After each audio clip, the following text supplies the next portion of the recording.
Yes, you can get your PCR test done at the airport in Belgrade, Serbia.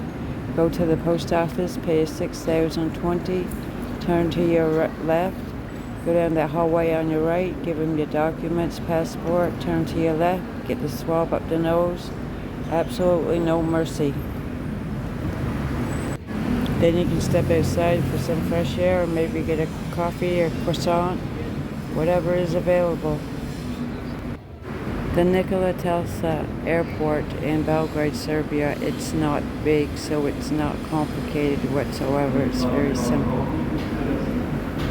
And not much of a view either. I guess it's maybe just a busy airport for import and export.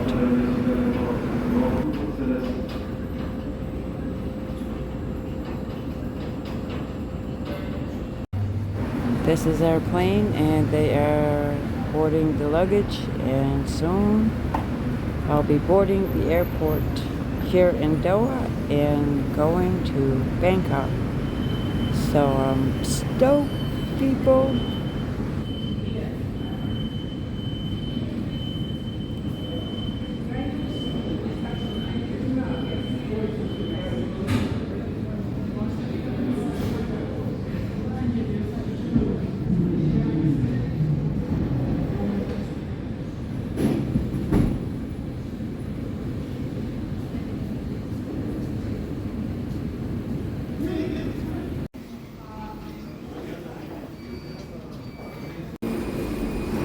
This flight from Doha Airport to Thailand will take anywhere from 7 to 9 hours. I'm not sure because I get confused with the time zone. But anyways, let the journey continue. First thing you do when you get to your ongoing airport is check to see if your flight's on the board, but it's not up yet because it's too early. So take a walk through the airport, enjoy your time while you're waiting for your ongoing flight. They have a lot to offer. There are plenty of restaurants, plenty of shops, as most airports have, and they like to display their toys. I know nothing about these toys, but I think I like the neighboring toy. That one, I'll take that one. Don't know much about it, but I'll take it. And mind you, they did not forget about the children. Lots of sculpture the children can play on. A big play area, nothing small. As you can see, the airport's pretty long, but not complicated at all.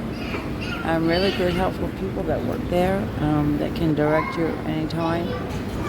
And yeah, just walk around and enjoy. Seems as if they zone you.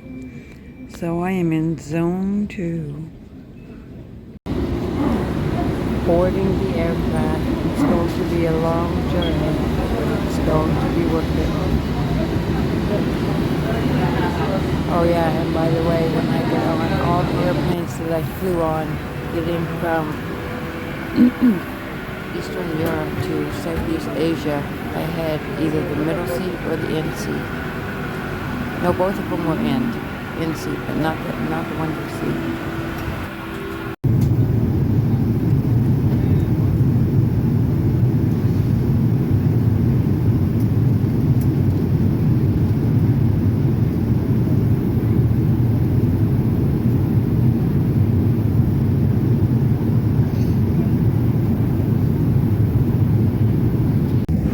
At this point, we are flying directly over Thailand, and I am so stoked. Look at those fluffy white clouds. Haven't you ever just wanted to get up there and sit on one? Or maybe own it?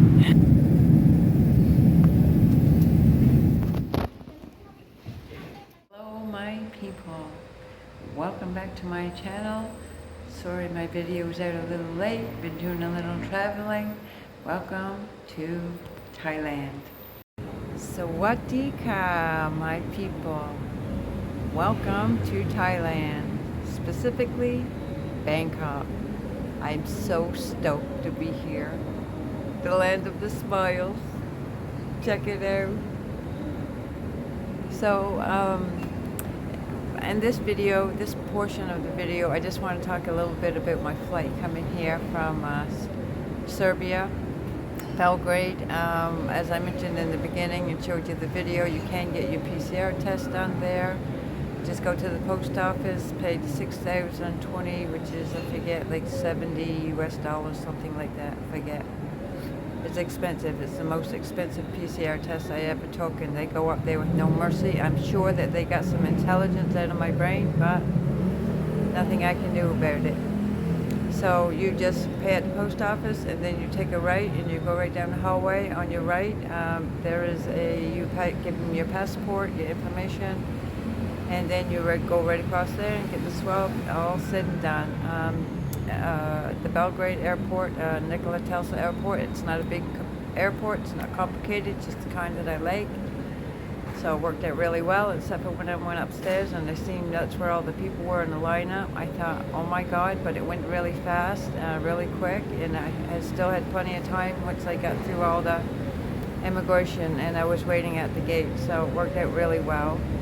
The next flight that we took, that I took from Belgrade to Dubai, was approximately maybe 6 hours, something like that.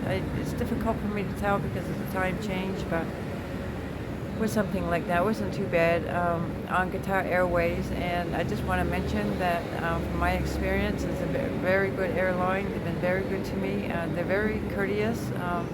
You get blankets and pillows and little gift bags with the hand sanitizer and gloves and just a few things in there, which is quite nice. And the bag itself, that you can keep it, a Ziploc bag. It's really sturdy, and I have a few of them now, and I just carry my essentials around in, so they're quite good.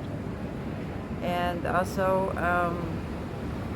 the food, well, the food is, I don't know, what can you say about airplane food? It's like hospital food, blah blah blah. But anyways, so I also want to mention in the Doha Airport, I was there before flying out of Asia. Now they're flying back in. It's a pretty big airport. It's not complicated at all. There's lots to see because they have a lot of displays that you can look at, a lot of art, children's play centers. There's places to sleep if you smoke, smoking areas. They will usually post your ongoing flight about 2 hours before you're ready to board. That's what I found out. So anyways, but great airport. And then from there to Thailand, I am thinking 8 or 9 hour flight, something like that. Tried to sleep, ended up getting a middle seat, both airplanes. I didn't choose my seat when I booked it, apparently. My bad. And yeah, 8 or 9 hour flight, and coming to Thailand was quite nice, and the airport was a lot simple. It was quite simple, actually. I probably watched enough videos on it that I could have done it blindfolded, but anyways. But yeah, it was quite simple to do and get through, not a problem. I came through, by the way, on a 30-day exempt visa. I decided to do it that way instead of the 90 days. My understanding is that you can extend it for another 30 days, so that will give me 60 days in the country. And then, of course, I want to visit other countries in Southeast Asia, which I'm so stoked. Did I tell you that part? It's good to be here. And I have a friend here in Bangkok I'm supposed to meet yet. I haven't met. And I'm not in Bangkok for very long, so I have to make the best of it. And I will be traveling other parts of Thailand, and I have a few ideas that I want to do while I'm here, and hopefully they work out. We'll see what happens. I'm sure they will. But getting back to the airport, so I got through the immigration, everything went fine. And then I knew to get to level B, that's where the train is. It comes into the city center.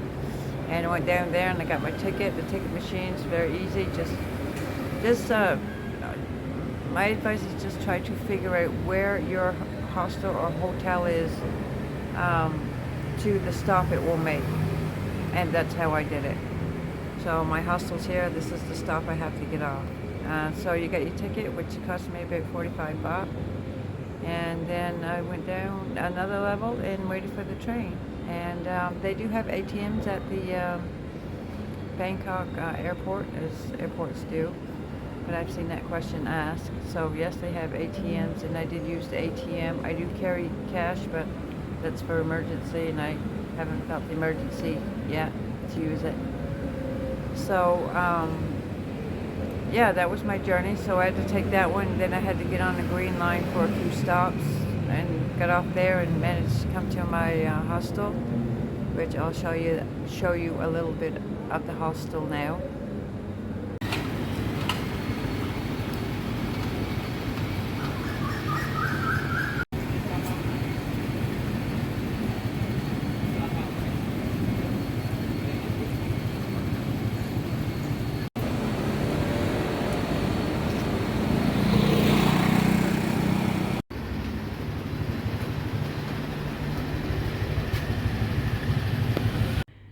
Check this out. This is the hostel Matchbox, which I walk by, which is my norm. But anyways, even got yourself a little safe to put all your gold and your millions. It's pretty cool.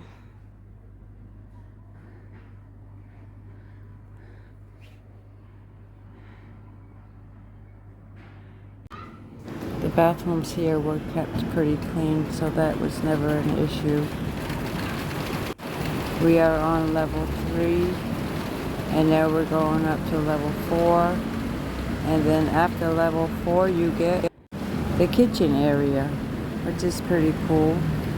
There's actually no stove. There's a microwave. You can see there's a washer and dryer. It's 10 Thai baht each to wash and 10 to dry. And the walls are quite nice. Good vibes. Big kitchen. Not a lot of tables. 2 tables. That's a big kitchen. And yeah, no stove. And a little common area. Beanbags setting. A lot of rules to the hostel. So you can be very mindful at all times. So yeah, this is the inside, and don't forget the happiness. So this is the outside. Plenty of seating. Colorful seating, which I like.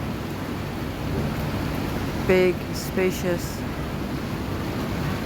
place to come out, eat, enjoy your drink. Not the greatest view, but it's a nice place to stay. And there are washers that you can go in and wash your clothes, and I think I see 30 baht on that. So it's cheaper at the hostel and more convenient. Yeah.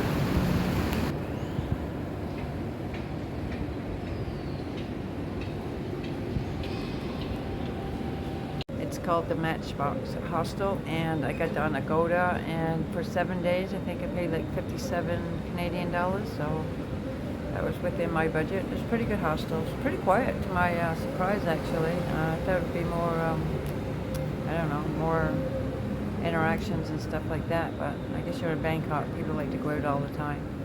And it's been raining pretty much since I've been here. I was still tired from the trip, which always amazes me, because you are sitting at an airport waiting to get on a plane, to sit on a plane for 6, 7, whatever hours, to go to another airport if you have to, like in my situation, and sit around and wait for another plane. Of course, you walk around and enjoy Doha Airport because it's really nice. And then you get on the plane and you come to Thailand and you're doing all this sitting, but by the time your trip is done and you made it to your hostel, hotel, whatever it is, you're exhausted. Well, fool me once. But as I like to take a walk a bit when I still get out, even though I'm tired, it's just a small walk, get to know the area a little bit, and enjoying the day.